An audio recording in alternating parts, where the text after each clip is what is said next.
Sekarang giliran Deddy Gumelar, juru bicara BPN Prabowo Sandi. Naik Terima pangkat kasih. dong. Waktu itu belum juru bicara rasanya. Pertama muncul. Naik pangkat. Iya, terima kasih Bang Karni. Dan bismillahirrahmanirrahim. Assalamualaikum warahmatullahi wabarakatuh. Terima kasih atas kesempatannya. Lagi-lagi selalu mendadak seperti juga Bung Maman dari Kalimantan terbang. Tadi malam saya baru sampai ke Dapil sudah ditelepon. Jadi sore tadi saya harus balik lagi ke sini. Jadi harus minta maaf pada masyarakat yang ada 2 titik Tunggu yang harus dulu, yang ditinggalkan. nelpon Anda siapa? Kenapa? Yang nelpon Anda siapa? Yang nelpon Anda Oh iya siapa? tentu produser nggak Bang Karni lah. Kalau beliau ini ditelepon ketua umumnya langsung. Oh begitu. Artinya mungkin Maman lebih penting bicara malam ini untuk menjelaskan. Saya hanya untuk diminta bagaimana peristiwa yang mengagetkan ini paling tidak saya bisa ikut berkomentar. Jadi mohon maaf kepada masyarakat Mandalawangi Kabupaten Pandeglang, saya tidak bisa hadir malam ini. Ini bukan kampanye, hanya minta maaf pada masyarakat Ya Pandeglang. nggak boleh di sini kampanye. Enggak, ada Bawaslu, saya kira fair. Betul nggak? Kalau kampanye kan 4 unsur ya Pak. Iya, saya juga tahu itu. Hah? Pandeglang Pak Akbar. Ya. Pak Kabupaten mana? Saya sebutkan buat Bapak. Ya baik. Saya kira peristiwa yang mengagetkan kita dengan 8 miliar dan 400 ribu. Rajin banget 400 ribu amplop loh. Mungkin ketika beli amplop saya mau jualan tuh orang. Jualan amplop gitu kan. 8 miliar kalau saya mungkin beli ruko kali Mas Maman gitu. Ya, itu 8 miliar itu bisa beli ruko kita. Akan tapi bukan persoalan itu. Yang ingin kita sampaikan bahwa ini hanya persoalan apes aja mungkin. Karena yang melakukan itu pun mungkin tidak sedikit juga gitu. Apresiasi bagi KPK yang sudah melakukan itu. Ya mudah-mudahan ini yang hampir setiap minggu atau mungkin setiap bulan kita mendengar OTT. Barangkali ini juga perlu koreksi untuk KPK. Ini pencegahannya sampai di mana kalau kita muncul terus. Jadi peristiwa ini mengagetkan kita. Dan hampir orang memaklumi kelihatannya. Walaupun bukan sebuah kebiasaan yang baik. Jadi Bung Maman kita tidak boleh menyesali dengan adanya reformasi. One man one vote itu kan setelah reformasi. Tadi saya sepakat betul sistem politik. Karena gini, sistem demokrasi ini yang pertama kita tidak mungkin untuk memperbaiki negeri ini tanpa memperbaiki kualitas anggota DPR-nya. Anggota DPR bisa baik asal sistem partai politiknya juga harus baik. Jadi unsur ini saya kira berpengaruh sekali bagi negeri kita. Ujung-ujungnya kan kita dicap anggota DPR itu korup dan sebagainya. Ketidakpercayaan. Dan masyarakat kita juga menjadi sesuatu yang misalnya begini. Ketika kita DPR minta partai politik dibiayai APBN, rame-rame menolaknya. Akan tetapi ketika uang rakyat dicolong, dia juga marah juga gitu, terperangah. Nah ini saya kira yang harus dijelaskan pada masyarakat bahwa sesungguhnya ada sistem-sistem yang harus kita bereskan. Baik itu sistem partai politiknya, kemudian sistem pemilunya dan sebagainya. Yang kedua Pak Afiuddin, Pak Bawaslu ini saya kira saya hampir putus asa. 2009 saya ikut pemilu Pak dan menang di Dapil saya Banten 1 Pandeglang Lebak, bukan kampanye, hanya menyebutkan saja. Ya, Maksudnya Anda menang tapi nggak duduk. oh, enggak duduk. 2009 2014 saya anggota DPR Bang Arni. Oh sampai Ya, 14. ya. Hanya 2014 2019 saya memang tidak maju ya. Nah, ini saya kira tidak ada demokrasi yang baik tanpa penegakan hukum yang baik. Tadi begitu indahnya yang Bapak sampaikan dengan secara normatif ya. Kemudian juga ideal sekali hukum itu. Tapi prakteknya di lapangan itu tidak demikian Pak. Contoh Panwaslu, mungkin hanya berani, saya kemana-mana diintil Pak. Tapi kalau pejabat dan keluarga enggak tuh Pak. Nah ini juga ada hal-hal yang menjadi penting. Memang Indonesia ini menjadi luas, bukan hanya Bawaslu saja. Akan tapi di sini. Contoh lagi, kira-kira langkah yang hari ini nih rame nih Pak. Di media sosial, kita lihat Menko Kemaritiman memberikan amplop kepada seorang pimpinan pondok pesantren. Langkah Bawaslu kan rakyat mau lihat gitu. Apakah itu sudah bisa jadi bukti hukum atau tidak saya tidak tahu. Tapi hanya ini kan menjadi rame masyarakat gitu. Nah kemudian tadi saya ingin menambahkan dari Kang Maman. Sesungguhnya menurut saya sistem apapun, sehebat apapun akhirnya berpulang kepada orangnya juga. Artinya apa? Ketika dia mencalonkan diri, apalagi incumbent loh Pak, petahana loh Pak. Artinya dia punya portofolio selama 5 tahun bekerja, punya modal sosial kepada masyarakat, sudah melakukan. tugasnya, memperjuangkan hak rakyat, hak dapilnya dan sebagainya. Idealnya tidak sulit dia kampanye sebetulnya. Saya 5 tahun jeda, sekarang saya turun lagi. Orang masih ingat apa yang saya lakukan. Artinya ada portofolio yang diingat oleh publik.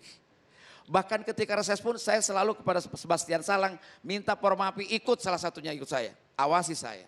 Dan itu sampai sekarang orang ingat gitu loh. Nah artinya apa? Bahwa sekarang teman-teman yang nyalek ini orientasi dan motivasinya sebetulnya apa gitu loh. Kalau saya misalnya dengan tanpa beban, kalau Bapak memilih saya akan terpilih dan saya menang, punya kekuasaan, bisa membantu masyarakat di sini. Kalau Bapak harus dibayar oleh saya tidak mampu, lalu Bapak tidak membantu saya dan saya kalah, saya tidak bisa membantu Bapak. Selama kecerdasan-kecerdasan itu disampaikan, insya Allah. Sekarang masyarakat udah cerdas kok. Memang bukan mutlak salah anggota DPR-nya, masyarakat juga masih ada sebagian itu. Bukan berarti saya tidak pernah dimintai amplop. Bang Karni saya lagi pidato, ibu-ibu, Ming, pulang ngomong baik, amplopnya mana? Bisa begitu dapil saya panggil ke atas panggung, saya kasih amplop. Begitu dibuka nggak ada, ibu tadi minta amplop itu. Kok kalau minta amplop masih ada di mobil, masih banyak. Saya kasih. Loh iya, dia bilang caleg yang minggu lalu ada uangnya. Kalau ada uangnya ibu turun, kita ngomong. Saya bilang tidak ada. Pertama kalau sekarang 1 tahun kan pidana, apalagi kalau kita ngomong agama. Kalau makan daging babi aja di agama Islam haram, kalau ini bukan, ini mah neraka. Disuap dan menyuap hukumnya neraka, final selesai. Kita sing-siun dan kita takut-takutin kayak begitu. Sambil mencerdaskan mereka. Kedua, kalau sekarang akal saya adalah, Bu, kami selalu diikuti oleh intel dari kepolisian. Kalau kita menyuap itu ibu akan kena 1 tahun, saya 1 tahun. Dan saya berhenti jadi caleg. Mau apa? Dengan bahasa sederhana kita sampaikan. Tapi ternyata sekarang mereka cerdas kok masyarakat. Bisa dengan cara-cara itu. Nah kembali lagi ke kasus 8 miliar misalnya. Itu kan uang yang cukup banyak. Bang Karni, saya dibutuhkan dapil Lebak Pandeglang itu saya butuh 140.000 untuk duduk di DPR RI. Dengan 6 kursi di sana. Kalau saya harus ngeluarin uang untuk setiap orang 50.000 saja, itu 7 miliar. Duit dari Hong Kong. Iya 7 miliar itu. Kalau kita mau seperti orang lain. Pertama pasti tidak punya uang dan pasti juga tidak melakukan. Nyatanya dulu saya hanya membawa buku-buku, ya, beli buku lalu saya sampaikan ke perpustakaan di sekolah kemana. Saya menang juga dulu. Sekarang sistem saya lebih bagus, manajemennya timnya mungkin dibanding dulu. Artinya apa? Saya ingin menyampaikan pada teman-teman sekalian, dengan cara turun ke bawah dan bekerja itu jauh lebih efektif daripada hanya ngasih uang. Kenapa? Perselingkuhan terjadi juga di publik. Yang bisa, kalau saya misalnya membohongi masyarakat nih, gampang, miing berbohong, orang dapil semua tahu, hancur hidup kita. Tapi kalau masyarakat ada yang dikasih uang sama si A, nyoloknya belum tentu si A, dia berselingkuh juga pada akhirnya. Nah dalam hal ini saya kira mengenai peristiwa-peristiwa ini yang bukan pertama kali, dan ini pastinya juga ada, hanya karena belum apes aja nih orang. Dan sekarang dia terlalu awal nih ketahuannya. Biasanya akan terjadi 2 hari sebelumnya. Saya di dapil saya tahun 2009 bangun MCK karena mereka tidak punya fasilitas itu. Bukan, itu tugas bupati mungkin atau kepala daerah. Tapi kita lakukan demi fasilitas agar mereka, supaya barangkali tadinya simpatik. Dipilih? Enggak juga Pak, 16 orang yang milih. Karena bangunnya 6 bulan sebelum pencoblosan. Udah lupa orang. Salah saya juga, cuman kalau bikin MCK kan gak mungkin 2 hari sebelum pencoblosan. Iya kan? Harus sejak lama. Bung Jainal, ada SMA negeri 2 kelas duduk di bawah, nggak ada bangkunya. Kecamatannya Cirinten, kabupatennya Lebak. Iya, dapil saya itu. Saya bangunkan kerjasama, saya beli papan, beli paku, yang ngerjain wali murid, jadilah 2 kelas. Dipilih, enggak juga, 6 bulan soalnya bikinnya sebelum itu. Enggak mungkin bikin bangku 2 kelas sehari sebelum pencoblosan Pak Akbar, enggak mungkin. Yang paling enteng bawa amplop, ya kan, sehari sebelumnya bisa. Nah ini saya kira peristiwa ini, saya adalah juga tidak setuju kalau ini dikatakan sebagai budaya. Bukan, ini karakter. Kambing hitamnya sistem pendidikan kita Pak Karni. Sistem politik pendidikan kita hanya mencerdaskan masyarakat secara kognitif atau akademik. Gagal membangun watak. Ki Hajar Dewantara mengajarkan pendidikan tujuannya cuma 2 kok. Bikin orang pintar atau cerdas dan membangun watak. Wataknya yang gagal. Jadi Maaf, saya latar belakang budaya Pak Lijon juga sama. Saya akan menolak kalau orang mengatakan bahwa korupsi adalah budaya. Budaya itu adalah kemuliaan bagaimana hasil pikir dan budaya manusia yang bisa memberikan kepuasan kepada batin dan lahir. Itu kebudayaan. Nah kalau ini emang watak buruk. Watak buruk pertama, pasti dia tidak bertanggung jawab atas masa depan bangsanya. Tidak mendidik. Kedua, nggak mau kerja keras untuk turun menjelaskan pada orang. Masyarakat udah ini kok. Sekarang pemilu lebih brutal, tapi yang saya temukan di dapil saya relatif angka yang minta uang itu sedikit sekali ke saya karena mungkin mereka juga tahu saya duafa gitu loh. Caleg duafa gitu loh ya. Jadi untuk ini saya kira jangan dikira orang kampung selalu dianggap bodoh lalu gampang dibeli dan dibeli. Saya kira tidak juga sekarang. Apa yang terjadi? Mereka akan melakukan perselingkuhan. Mungkin saja dia dikasih oleh orang lain duitnya, dia milih saya bisa juga terjadi gitu. Nah jadi hal ini saya kira kembali lagi kepada orangnya. Yang paling penting bagaimana masyarakat untuk sepakat. Kalau masyarakat disalahkan, yang ngedidik para politisi juga Pak. Dulu nggak ada, siapa yang ngasih? Rakyat nggak pernah harapin awalnya ketika reformasi, minta-minta, enggak. Karena dia tidak mau kerja keras maka Pak tolong kumpulkan orang segini, ini amplopnya, ini amplop. Begitu, ini tiungnya, ini kerudungnya, ini mie instannya, ini segala macam, kan begitu. Tetapi kalau kita tidak melakukan keluar uang sama sekali juga tidak Bang Karni. Misalnya begini, kita ketemu dengan masyarakat, lalu kita dapat kopi, minum, gak lucu dong uang jajan buat anaknya buat beli kopi buat kita yang keluar. Itu namanya ongkos politik. Ya Pak Lijonnya gitu ya. Lalu kita ngumpulin orang, ada makan ya ada babacakan. Yuk kita beli nasinya, beli ikannya, uang kita itu ongkos politik. Bukan menyuap mereka. Tidak mungkin kita menggunakan uang dia untuk kepentingan kita. Itu terlalu kata Om Irama.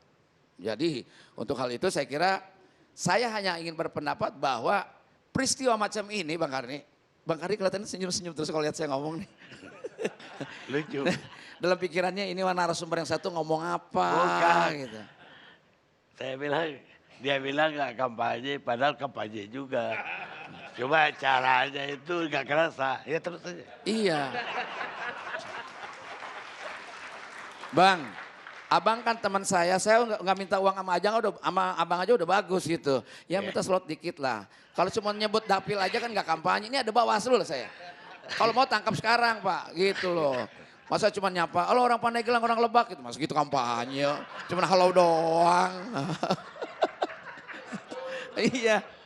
Kalau rekaman saya nggak ngomong juga, ini karena live saya berani. Gitu. Boleh cabut lagi aja. Jadi saya kira di kesempatan hari ini sistem perlu kita review, tinjau ulang kembali. Kemudian juga perbaikan masyarakat ini tergantung kitanya. Kalau kita kompak seluruh Indonesia caleg tidak memberi uang, rasanya masyarakat juga akan diam. Jadi tinggal sekarang adu mental aja nih calegnya, Bung Jenal. Saya bilang kalau Anda tidak memilih saya ya nggak apa-apa, kita mengelawak lagi aja nggak apa-apa. Tapi saya tidak bisa bantu situ loh. Nah akhirnya dia bantu kita kan. Nah ketika kita jadi anggota DPR seperti 2009-2014 kita buktikan. Nah untuk petahana harapan saya adalah punya portofolio yang bagus. Jadi modal sosial itu bukan karena muka dikenal. Apakah dia pernah berjamaah subuh bersama masyarakat di situ? Apakah kalau ada orang meninggal dia pernah ngegotong ke kuburan? Itu juga modal sosial. Kedekatan dengan masyarakat, intimasi itu juga menjadi penting. Ini kan tidak lakukan kedekatan-kedekatan. Satu, yang terakhir soal partai nih Bung Oman. Tadi harus mengakui kita orang-orang partai bahwa ini adalah kegagalan partai politik melahirkan kader. Kenapa?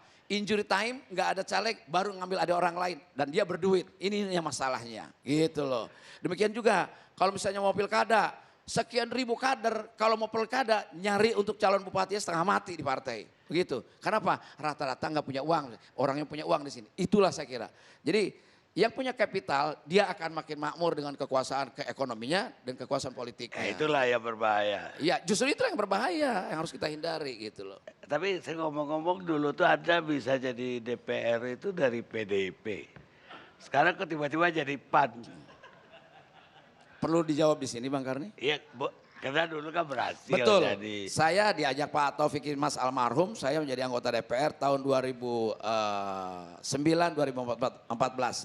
Saya dilantik jadi anggota partai itu, PDI Perjuangan, itu 2008. 1 tahun saya bekerja sampai dengan pemilu. Kalau soal katanya, oh Meing kan dikenal punya mulut. Yang lain artis lain juga berhadapan dengan saya nggak menang juga. Saya turun.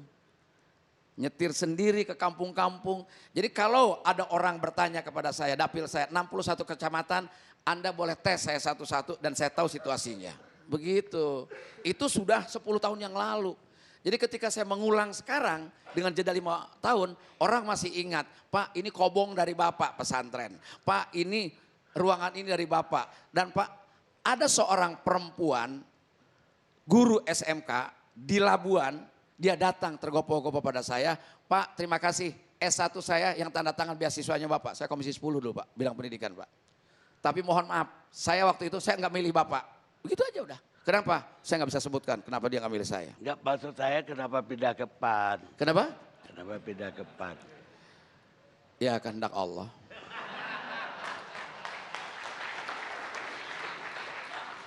Tapi kalau lihat Ming, benar bahwa dia turun ke desa-desa.